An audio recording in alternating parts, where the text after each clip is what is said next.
what is going on in the country at the moment? Yeah, not good. Very worrying, very concerning. I mean, for any right-thinking Nigeria, we are at a stage, a country that is endowed, the human and capital, a country that's very rich. Literally, we are now turned into beggars. What do you mean by beggars? Beggars. I mean, look, our governors are giving you palliatives, rice, a cup of rice like they give in Sudan or Afghanistan or northern Gaza. In a country like Nigeria? I think it's that terrible in the country at the moment. No, they are. I mean, this is the way our politicians have made it. Nigeria is a very rich country. We have no reason whatsoever to be poor. We have no reason to be hungry. We have no reason for our children not to be educated. We have no reason for our schools and hospitals to be the way they were. Leaders of our time invested in us. And from the village secondary schools and primary schools we went into the world and competed favorably in some of the best centers in the world. And now our leaders, with all this money, they are not able to do that. We are at a stage where, look, I just came back from Katsina. Each time I come back from home, I want to weep. Our people are hungry. No food to eat. Men have abandoned their families and left a mother with kids. Prof, do you imagine, can you summarize for us and tell us briefly how we got here? Because we didn't get here yesterday or a year ago or 9 months ago. We got here somehow, and what the Nigeria you are describing looks to me a Nigeria in a bleak environment in terms of basic amenities for its own citizen. Yeah, leaders of our time, like I said, I mean, they were better custodians of that which they were entrusted with. The primary problems of all we're going through are two things: corruption and bad governance. End of story. Say no more. Say no more. Corruption and bad governance. And we've seen that. We are literally sitting down watching for the past 25 years how this country has been decaying. All this insecurity you see, all this hunger you see in the land, leave it at corruption and bad governance. See where we are today.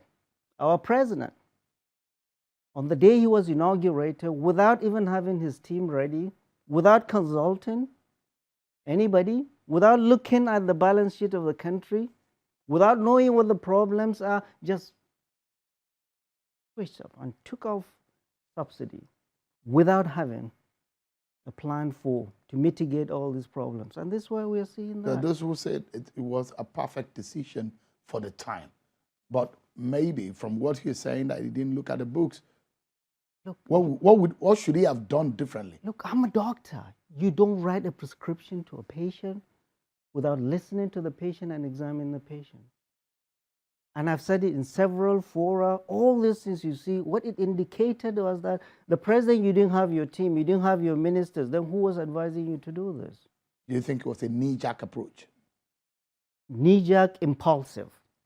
And the president was clearly being advised by shadowy people I call armchair theoretical economists that know nothing about the realities of the lives of our people. And this is clearly, we all know it is an IMF prescription. You get a prescription virtually and keep taking it, and it's killing your people. You're not going to revise that prescription. This is an IMF prescription. IMF and World Bank, they've been pushing Nigeria, pressurizing Nigeria to do this. And all of a sudden we have a president who says, yeah, give me that prescription and give it to all our people. We are seeing it. I don't know, the ministers are not seeing it. The senators and members of National Assembly are not seeing the sufferings of our people to go and tell the president, because the president clearly and his team do not have connection with the daily realities of our people. But the president has come out several times to say, look, it's going to be the angst and the kind of pain that a mother feels in childbearing, in the labor room, a kind of a labor room pain, but at the end of the day, it will bring joy. You don't think that the president means well for this country when he says, look, the pain is going to be momentary, but at the end of the day, there is light at the end of the tunnel. No. Labor, has he ever gone through labor? I'm sorry, it's just a joke. Look, we are putting people, Nigerians, 200 Nigerians into difficulty, and yet the president and the members of National Assembly and all the governors are living it up, are partying and distributing dollars. The members of the National Assembly, their budget 2024 is 197 billion. That is more than all the 25 federal universities put together. They were given 75 billion to buy vehicles, 164 million each. The president gave 2 billion to each of the 36 states for palliatives. That's just 72 billion. We now need to ask our governors that after this removal of subsidy, the excesses you're seeing, all the governors, all the 36 governors are getting, many are getting up to 50% more than they were getting before. Where is that money? Where is that money? There is allegation that that money does not leave Abuja. It goes directly chasing dollars. And that is why the naira and the dollar, the disparity you're seeing. We do not see commensurate benefit to our people, that the governors are getting a lot more money. And remember, the Senate president let the cat out of the bag and said on the floor of the Senate that each of the governors got 30 billion each. He has since said that. He has since retracted. But all the 36 governors, only one denied it. Governor Mike Indale for your state, and said he did not receive 30 billion. Shehu, it is up to you guys to ask all the governors and find out how much did they get and what have they been doing with it. Largely, the problems we are going through in the villages, in the hinterlands, are the results of the governors. And the president, instead of using that excess money to do like a PTF, put the money in a pool where you do things for people. No, you gave it to the same governors that have been suffering for the past 25 years. Let's look at a few things that could be done too, because we're looking at solutions now. If you were the president, Prof, what would you do in this instance and in this circumstance that we find ourselves? Right. Now, and I honestly do not see what Martin Luther King calls the fierce urgency of now. There is an emergency. There is hunger in the land. We're talking about restructuring. There is hunger in the land. I said it again and again. We must feed our people. Feed them now. Hunger is a national security risk to any country. If we do not feed our people and do that now, all these things we are going to look at. They are busting trucks. The president said we have what it takes to feed our country. What? From where? That the local farmers can do it. Oh, so we wait till next harvest season. People are dying now. People are dying in the hospital. We have seen spikes of admissions of children with malnutrition, kwashiorkor and marasmus. Many families, many patients, I know, I have seen, have stopped taking their blood pressure or diabetes medicines because they cannot afford it. That's how much difficulty people are in. So when these Abuja guys keep talking about let's go to next year, fertilizer, they are out of touch with the realities of our people. People are suffering. There is hunger in the land. And I've said everything must stop. The state and the federal government must open the treasury and buy food and flood the market.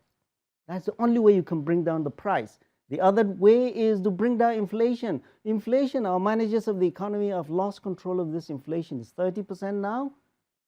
You have to flood the market. You have to feed our people. We are going into fasting period. Millions of people in Nigeria, in this land of plenty, predominantly women and children, go to bed hungry with no certainty of having anything to eat when they wake up. And yet you come to Abuja, you see all these politicians living it up.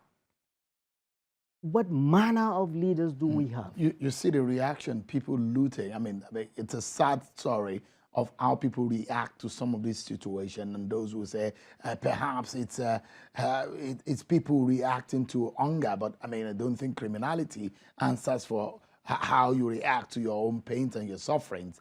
But I mean, does this portend to those who have warned about the looming danger from this kind of reaction from the Nigerian people? What do you make of that kind of? We've been screaming our voices, and looks like they're either minimizing it or they're in denial.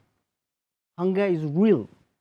We are afraid the reaction of people, hungry people and angry people, is going to consume all of us. And the government needs to do something, and do that fast. And all these criminalizing people that bust warehouses or do this will not do it. If there is enough food in the land, it's not that there is not enough food in the market. There is food in the market. Availability is not the problem, it's affordability. People cannot afford. When this government came, when this party came in 2015, the bag of rice, 50 kilos of rice, was 7,500. Yesterday was 70,000. 70,000. How much does a worker, what is the minimum wage? Is 30,000. How much does a soldier, the war front, earn? 50,000. A constable, the roadblock, 50,000. They cannot even buy rice, and they have guns. They have guns. You have a security man with guns, and you are not feeding him. You are in there inside your house, you and your family eating chicken. You think you'll be safe? There is hunger in the land, and the government, federal and state, must provide food immediately. All this talk they're doing in Abuja will get us nowhere but trouble. Well, there was an article in The Economist. We are all getting it wrong. Instead of fighting hunger and poverty, we're buying guns and Tucano jets. No society, none, with this much inequity and hunger, never have peace. 20 million out of school. 133 million, that is 65% of Nigerians during the time of Buhari a year ago, are in multidimensional poverty. There's drugs, guns coming from across the border. And you're buying more guns instead of feeding people, instead of educating your children. They're getting it wrong. So the guns won't do it. What? The guns won't do the job. Guns have never done it and will not do it. There is no military, no matter how powerful, that can bomb hunger, anger, or grievances of the people. None. They should know that. Social problems are the drivers of insecurity. You go to school, you're not hungry, why do you need to pick up guns? So, government have gotten it wrong, the military knows that, the military know that all this they are doing all across the country is essentially internal policing. You're fighting our own people. You cannot fight hunger with a gun. You cannot fight grievances with a gun or a bomb. The federal government must do the right thing, cut the cost of governance, and improve social investment in our people. They said the Orasa report is Orasanya report, when the president is spending 7 billion on his vehicle, 1.5 billion on his wives, 5 billion on a yacht, 197 billion for National Assembly, we're here just fiddling on the edges. No. If there is need to be a drastic decision in that direction, what would you be? Drastic. Cut the cost of governance from the presidency to the National Assembly to the governors to the MDAs. I was a chief executive. I know how many Land Cruisers were there. You don't need that. But that's minuscule to what is happening. But this president is truly not interested in cutting costs. He's only interested in making the governors happy. He's interested in making the members of the National Assembly happy. He's interested in making the military happy at the expense of our people. I do not see any of his policies that are people-friendly. People are hungry. People are stopping taking their medications in the hospital. People are dying. And we're here talking about Orasanya report. For goodness sake, Mr. President, don't listen to whatever those your advisors that know nothing about our people. There's hunger in the land. Our people are hungry. Finally, please humor me. Allow me to speak on behalf of the families of 50 girls that were abducted on the 21st of September 2023. Today, as we speak, they are spending their 6th month in captivity.